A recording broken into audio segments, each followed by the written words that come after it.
ನಾನೇ CM ಆಸೆಯನ್ನ ಬಿಚ್ಚಿಟ್ಟಿದ್ದಾರಂತೆ DCM DK Shivakumar. ನಾವೆಲ್ಲ ಕುರ್ಚಿಗಾಗಿ ಬಡದಾಡ್ತಿದ್ದೇವೆ, ಅವಕಾಶ ಸಿಗುವುದು ಬಹಳ ಕಷ್ಟ, ಸಿಕ್ಕಾಗ ಬಿಡಬಾರ್ದು ಅಂದಿದ್ದಾರಂತೆ.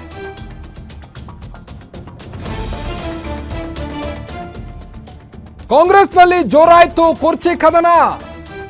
ನಿನ್ನೆ ತಾನೇ ಸಿಎಂ ಸಿದ್ದರಾಮಯ್ಯನವರು 5 ವರ್ಷ ನಾನೇ ಸಿಎಂ ಅಂತ ಖಂಡಿತವಾಗಿ ಹೇಳಿದ್ರು. ಆದ್ರೆ ಈಗ ಡಿಸಿಎಂ ಡಿಕೆ ಶಿವಕುಮಾರ್ ನಾನೇಗ್ ಬಿಡ್ಲಿ, ಮತ್ತೆ ಸಿಎಂ ಆಗೋ ಆಸೆಯನ್ನ ಬಿಚ್ಚಿಟ್ಟಿದ್ದಾರಂತೆ ಡಿಸಿಎಂ ಡಿಕೆ ಶಿವಕುಮಾರ್. ನಾವೆಲ್ಲ ಕುರ್ಚಿಗಾಗಿ ಬಡದಾಡ್ತಿದ್ದೇವೆ, ಅವಕಾಶ ಸಿಗೋದು ಮೊದಲೇ ಕಠಿಣ, ಬಹಳ ಕಠಿಣ, ಸಿಕ್ಕಾಗ ಬಿಡಬಾರ್ದು, ಎನ್ಕ್ಯಾಶ್ ಮಾಡ್ಕೋಬೇಕು ಎಂದಿದ್ದಾರಂತೆ.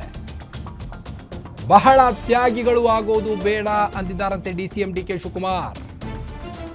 ಇನ್ನ ಕಾರ್ಯಕ್ರಮವೊಂದರಲ್ಲಿ ಡಿಕೆ ಶಿವಕುಮಾರ್ ಪರೋಕ್ಷವಾಗಿ ಸಿಎಂ ಆಗುವುದನ್ನ ಪ್ರಸ್ತಾಪ ಪಡಿಸಿದ್ದಾರಂತೆ. ಪಕ್ಷದ ಬೆಳವಣಿಗೆ ಬಗ್ಗೆ ಮಾರ್ಮಿಕವಾಗಿ ನುಡಿದಿದ್ದಾರಂತೆ ಡಿಸಿಎಂ ಡಿಕೆ ಶಿವಕುಮಾರ್.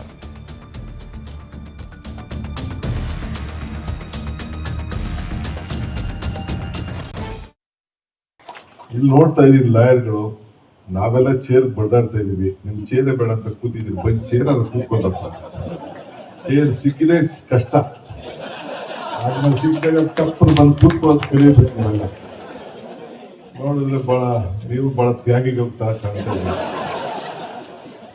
ಎಷ್ಟೊಂದು ಚೇರು ಒಳ್ಳೆ ಫಸ್ಟ್ ಕ್ಲಾಸ್ ಭವನ ಎಲ್ಲ ಮಾಡೋರೆಲ್ಲ ಆಪರ್ಚುನಿಟಿ ಸಿಗೋದು ಬಹಳ ಕಷ್ಟ. ಆಪರ್ಚುನಿಟಿ ಸಿಕ್ಕಿದಾಗ ತಾವೆಲ್ಲ ಉಪಯೋಗಿಸ್ಕೊಳ್ಬೇಕು. ಇಲ್ಲಿ ನೋಡ್ತಾ ಇದೀನಿ ಲಾಯರ್ಗಳು, ನಾವೆಲ್ಲ ಚೇರ್ ಬಡ್ದಾಡ್ತಾ ಇದೀವಿ, ನಿಮ್ ಚೇರೇ ಬೇಡ ಅಂತ ಕೂತಿದೀವಿ. ಬಂದ್ ಚೇರ್ ಅದು ಕೂತ್ಕೊಂಡಪ್ಪ, ಚೇರ್ ಸಿಕ್ಕಿದೆ ಕಷ್ಟ, ಆದ್ಮೇಲೆ ಸಿಕ್ಕಿದಾಗ ಕಪ್ಸಲ್ ಬಂದು ಕೂತ್ಕೊಳ್ಳೋದು ಕಲಿಯಬೇಕು. ನಾವೆಲ್ಲ ನೋಡಿದ್ರೆ ನೀವು ಬಹಳ ತ್ಯಾಗಿಗಳು ತರ ಕಾಣ್ತಾ ಇದ್ದೀವಿ.